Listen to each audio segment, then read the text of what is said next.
मजहब नहीं सिखाता आपस में बैर करना, लेकिन फिर ये बैर कैसा, फिर ये नफरत कैसी, और कौन मजहब धर्म की परिभाषा बदलना चाहता है, वो भी शिक्षा के मंदिर जैसी जगह। क्योंकि इस वक्त कर्नाटक के स्कूल में जो हुआ, उसके बाद सदन में एक सांसद ने कहा कि जब हिंदू महिलाएं मंगलसूत्र पहन सकती हैं तो मुस्लिम महिलाएं हिजाब क्यों नहीं। वैसे संविधान अधिकार देता है, लेकिन क्या स्कूल जैसे जगहों पर भी भगवा और हिजाब की जंग आखिर क्यों छिड़ गई है। ये पूरा झगड़ा कर्नाटक के कॉलेज से शुरू होता है, जहां लड़कियों को हिजाब पहनने से रोका जाता है। तब बात छोटी थी, लेकिन अब ये बात इतनी बढ़ गई कि राजनीतिक पार्टियों के साथ कोर्ट को मामले में दखल देना पड़ा। इस पूरे विवाद को हम आपको विस्तार से समझाने की कोशिश करते हैं। क्या पता आपको मामले में सही कौन और गलत कौन का पता चल जाए। सबसे पहले आप हिजाब का मतलब समझिए। हिजाब अरबी भाषा का शब्द है। हिजाब का इस्तेमाल मुस्लिम महिलाएं सर ढकने के लिए करती है, जिसे हिजाब का नाम दिया जाता है।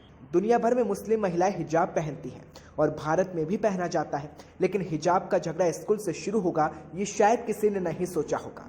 क्योंकि कर्नाटक के उडुपी जिले के दिसंबर के आखिरी हफ्ते में उडुपी में सरकारी महिला इंटर कॉलेज में ये सब शुरू हुआ। कॉलेज में कुल 8 मुस्लिम छात्राओं का आरोप है कि 27 दिसंबर को कॉलेज प्रशासन ने उन्हें हिजाब पहनकर कक्षा में बैठने से रोक दिया। यानी वे कॉलेज कैंपस में तो हिजाब पहन सकती है, लेकिन कक्षा में हिजाब पहनकर नहीं बैठ सकती। यह आरोप लड़कियों का था।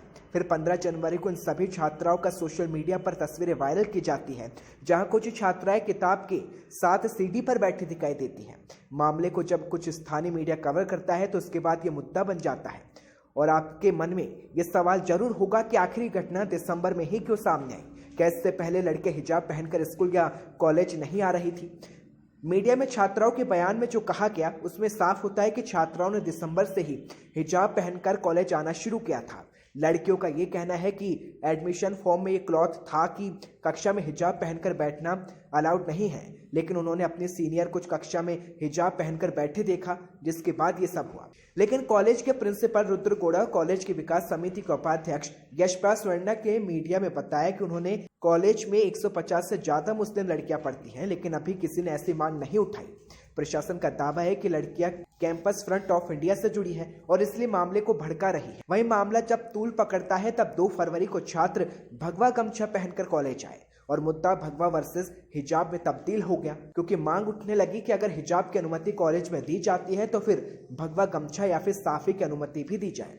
और ये पूरा बवाल की तस्वीरें हमारे पास सामने आई, और ये सब वही हुआ इंटर कॉलेज में, जहां भगवा वर्सेस हिजाब के बीच जंग शुरू हो गई।